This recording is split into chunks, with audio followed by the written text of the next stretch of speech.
Mainit na balita. Yung kanyang pagtanggal ng budget, yung tangka na siya i-impeach, yung patuloy na paninira sa kanya. Imposible naman na walang kinalaman ito doon sa pagiging bad shot ni VP Sara Kilam, no? For the record, are you running for the Senate? Senator, I'm not running for the Senate. Oh, Sec Rex, wag niyong gamitin tong opisina niyo sa politika kung may plano ka pa sa politika.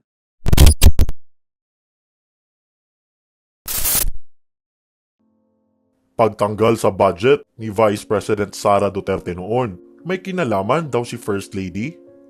Kabulastugan sa DSWD, kinalampag, Senator Bongo, uminit ang ulo sa kalagitnaan ng hearing.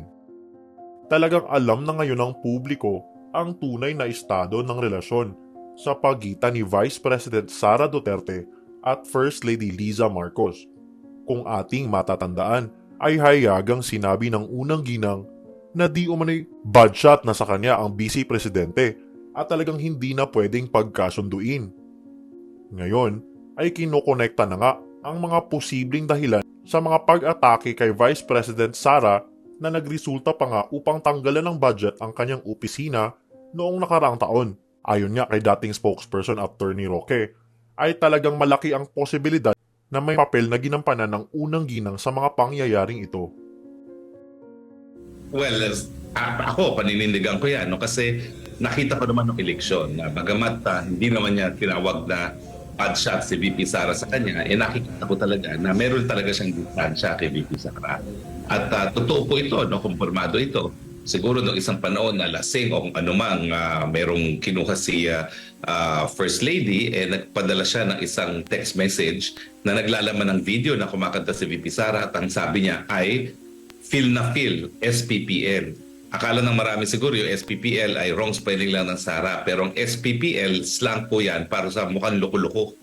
So, ang problema, napadala niya yon kay VP Sara mismo. Kaya nga mula pa lang ng kampanya, dumistansya na rin si VP Sara kay First Lady dahil alam niya na wala naman siyang ginagawa, sa mula't mula, di na talaga siya feel ni First Lady. Bad shot na siya dati pa lang. No? Pero alam mo, nakakaabala. No? Ngayong alam naman natin na bad shot na sa mula't mula si VP Sara Kilam, magtataka ka. Ano kaya ang relasyon ng pagiging bad shot ni VP Sara Kilam doon sa mga pangyayari na talaga namang yung mga kakampi ni VP Sara nung eleksyon, linipas-tanganan siya nung mga nakalipas na panahon. Yung kanyang pagtanggal ng budget, yung tangka na siya i-impeach, yung patuloy na paninira sa kanya. Imposible naman na walang kinalaman ito doon sa pagiging bad shot ni VP Sara Kilam, no? Dahil yan nga po, ang isang pula na binabato sa ating presidente, hindi siya ang namumuno sa ating gobyerno. At mukha namang itong revelasyon ni Lam na talagang siya ay bad shot kay VP Sara ay nagpapatunay na pagdating sa pagtrato kay VP Sara, hindi nananaig yung ating presidente na patuloy na nagtitiwala kay VP Sara, ang nananaig yung mga nagsisira kay VP Sara, yung mga trolls na ngayon alam natin ay talagang kabahagi noong paningin ni First Lady kay ating VP Sara. Yan tayo ng mandato. Kaya dapat gawin natin ang lahat, no, para hindi mabigo ang taong bayan sa mandato na yan. No? At yung mga personal na mga bagay-bagay na ganyan ay hindi importante o walang kinalaman doon sa mandato ng taong bayan na ibinigay sa kanya.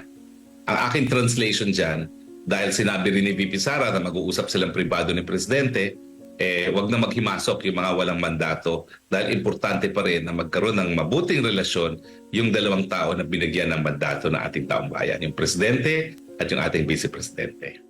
Samantala, sa naganap na pagdinig sa Committee on Social Justice, Welfare and Rural Development, ay lumabas na nga ang mga kalokohan ng isa sa pinaka-kontrobersyal na ahensya sa bansa, ang DSWD.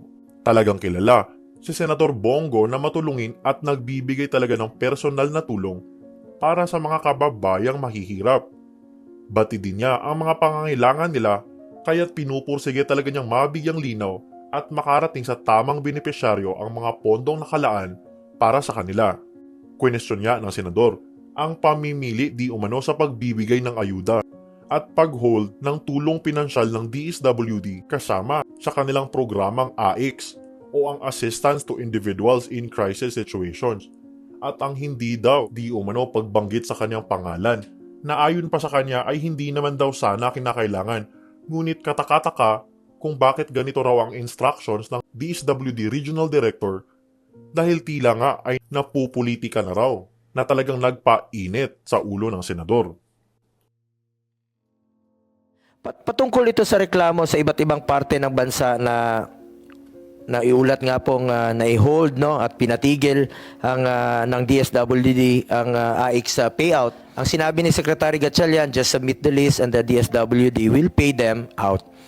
Nakapagsumiti na po ang mga LGUs ng listahan ng beneficiaries. Yung iba po ay na-validate na, pero hanggang ngayon karamihan pa rin po ay hindi na pay out. Ano ba ang plano niyo po dito?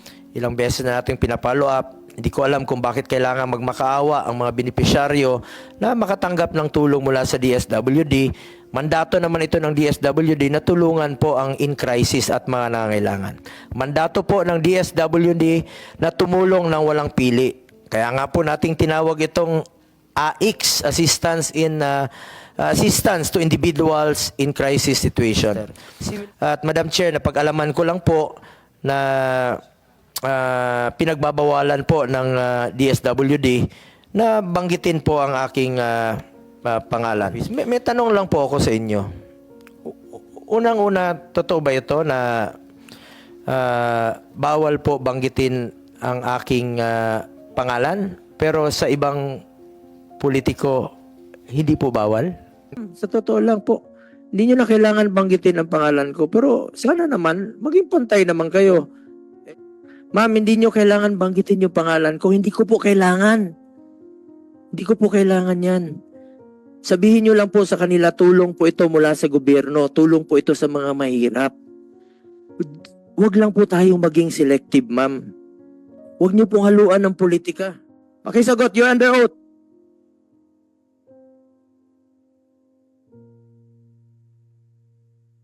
Hindi niya masagot, Madam Chair. Pangatlong tanong ko, pera nyo ba yan? Pera ng taong bayan yan, ma'am. Hindi nyo po pera yan. Just be fair with us. Nagkasagutan din si Senador Bongo at DSWD Secretary Rex Gatchalian na talagang ginisa ng senador dahil sa kanilang pamamaraan sa pamimigay ng ayuda kung saan ay pinipili lang di umano ang mga bibigyan. Dagdag pa ng senador na baka nga raw ay ginagawa ito ni Secretary Gatchalian bilang paghahanda sa kanyang kampanya kapag kasenador sa darating na 2025 na mariing iginiit ni Gatchalian. Humanto nga ito sa isang mainit na sagutan sa pagitan ng dalawa. Dito sa isang lugar, Secretary Rex, sa Mindanao, merong due doon for payout na dapat nang ibigay sa kanila. Nung pumunta ka, naka-hold yun for how many months? And then nung pumunta ka, dinoble mo. Dinagdagan mo, dinoble mo. Pwede pala yung ganun. Kasi ikaw yung pumunta. Meron pong due for payout na po doon, mga indigents, no? Senator, Maybe biktima po ito ng earthquake o disaster, due na po. So nagmakawa sila sa inyo, sir. Matagal na po itong validated list na ito for payment na po ito. Ngayon, nung pumunta ka, sige, release nyo na. Release nyo na. Nung pinarelease mo, dinoble mo pa. So, ibig sabihin, pag kayo ang pumunta, pwede nyo palang doblehin. Pag nagiging selective kayo, Secretary. Madam Chair, One more question. Hindi ba ito na nagagamit sa politika ninyo? my politics. Senator, I'm not. One question for the record. Are you running for the Senate? Senator, I'm not running for the Senate. Oh, In fact, alam ng tao yan. yes, and in fact, I even wrote all the public polling firms to Okay. remove me Okay. from the list. And then, And I think I communicated that so many times. okay, so don't be selective. Alam ng publiko yan. Emergency cash transfer ho yung doble na sinasabi niyo.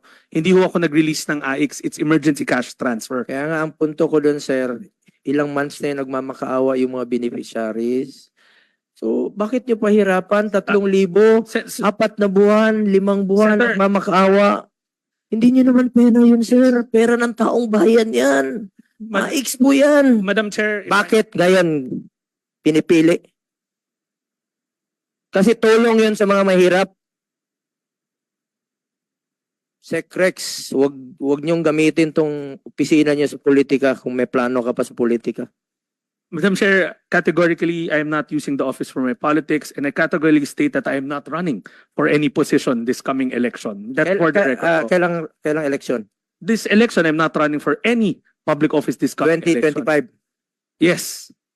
But I'm not running for this coming election. It's the first time in 2025. 18 years. How about 2028? In 18 years. Madam Chair, I'll just direct you to Director Wenz so that he can put Yes, on the Masagot. record the payout.